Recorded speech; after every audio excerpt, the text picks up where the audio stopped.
another Tucka-Time. Once again, another one of my favourite apprentices, Corbin's back again. He's becoming quite the chef, so soon I might be out of a job and he might be doing this and I'll be his apprentice. But remember, with COVID, it's really, really important. We've got to wash our hands. And what song are we singing, Corbin? The happy birthday song. Got to sing the happy birthday song. It's so easy, guys. Make sure we're doing it. We want to make sure everyone's healthy while they're eating our dinner. Now, Corbin tells me this is one of his favourite meals. And what is it, Corbin?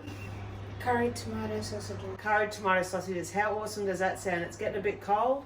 Okay, guys. So when we do the curried sausages, we're just going to put a little bit of oil in. Let's remember, we want to try and eat healthy and we don't want a really oily mix. Corbin tells me this is his favourite meal, so I'm really under pressure to make it exceptionally right today. So just a little bit of virgin olive oil, and it's really just enough, just simply to make the pan so it doesn't stick. And we've just got this pan on a medium heat. The first thing Corbin's going to do is he's going to put his sausages in so they're cooking while we're getting ready with our vegetables. So just remember, it's hot, so we're not going to dump them, we're just going to place them in. Stand back like Corbin is, he's doing exactly right, so that we can't get splattered.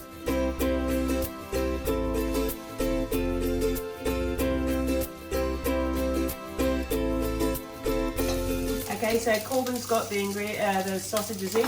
While they're cooking, we want them nice and brown, and about halfway through cooked. While they're doing that, he's already started on the chopping because I told you it's his favourite meal and he's pretty keen to go for it. So today you've got, what's this, Corbin, that we're putting in? Sweet potato and onion. And then he tells me that we're going to grate some carrot in shortly. Sounds like a pretty good dinner for me. Okay, so while we're done, Corbin's going to chop and slice that up. And I'll keep an eye on his sausages for him.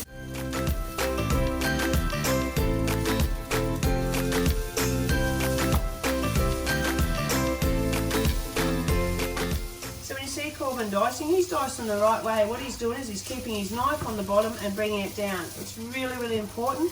The sharper the knife, the better the knife. So you can see Corbin's making them nice and tiny, and the reason he's doing them nice and small is because we're going to cook them in the pan with our sausages, and so when we come to eat them we just want them nice and tender.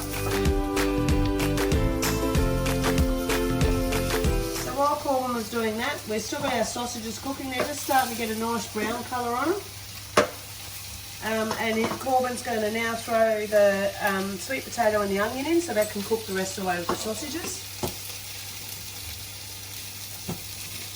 If you've got nice clean sweet potatoes, don't peel them. The best nutrients and the best stuff for you is actually underneath the skin, so where you can, leave the skin on them. Look at that, guys, that's just amazing. It just smells good already. We haven't even got the curry in there. So while that's lightly browning, Corbin's now going to grate his carrot. Once again, don't take the skin off, leave the skin on because that's really the best bit for you. Okay, that, Corbin, is smelling absolutely amazing, I've got to say. Are you hungry yet? Because I am starving. So the sausages are nearly cooked all the way through. Our sweet potato and our onions getting a nice colour to it. Now, this comes the bit. Depending on your family, do you like yours spicy? Corbin likes his spicy. I'm not such a spicy person, so we're going to add middle of the range. So with this many sausages, we just want a nice sprinkle on it, which is about a teaspoon of curry powder. If your family likes it really spicy, then of course you can put some more in it, or just take your time. Try a little bit, see how it is, try a little bit more. Now there's a bit of a secret ingredient and it's not on that recipe below, but it is one of my favourite secret ingredients. I know it sounds silly, Corbin, but just 2 tablespoons of sugar will bring out that flavour and it just makes it that little bit sweeter. So we're just going to put a little bit of sugar in and we're going to cook it so it's nice and caramelised. Corbin's just going to give that a nice mix around with the sausages. Oh, that just smells divine, mate. I'm hungry. And you can see how that curry powder is starting to caramelise on it, and the smell is just amazing. Now, earlier Corbin has grated some carrot, and he's now going to push that in as well. Oh, it smells awesome. I wish you guys could smell this while you're watching. It's amazing. So now it's time to make the gravy or the mix to go with it, so that we've got something to slosh it up with that nice bit of fresh bread that you're going to serve all vegetables with it. So first we're going to use a bit of chicken stock. If you haven't got chicken stock at home, feel free to use beef stock or vegetable stock. Really, really cheap to buy.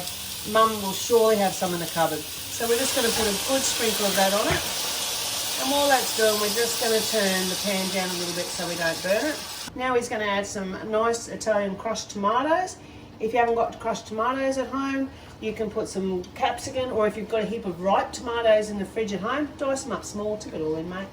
Alright, that's fine, just a bit all. Yep, tip it all in, that's it.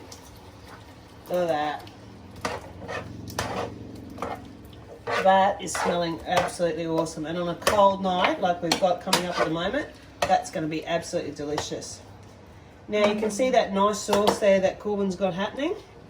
Just to thicken it up a bit so it's a little bit thicker and it sticks to the sausages, Corbin's going to add 2 big tablespoons of tomato paste. Now a little bit of a secret, if you haven't got tomato paste at home, try a little bit of tomato sauce. It'll do just as good a job.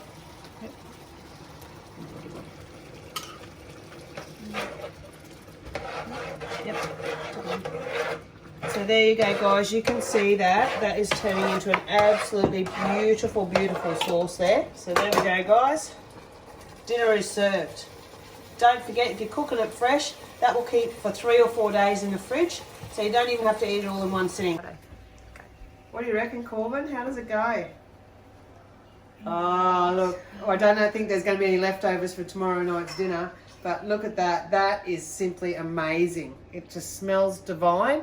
Don't forget, the recipe is at the bottom of the page. Until next time, have a good Tucka-Time.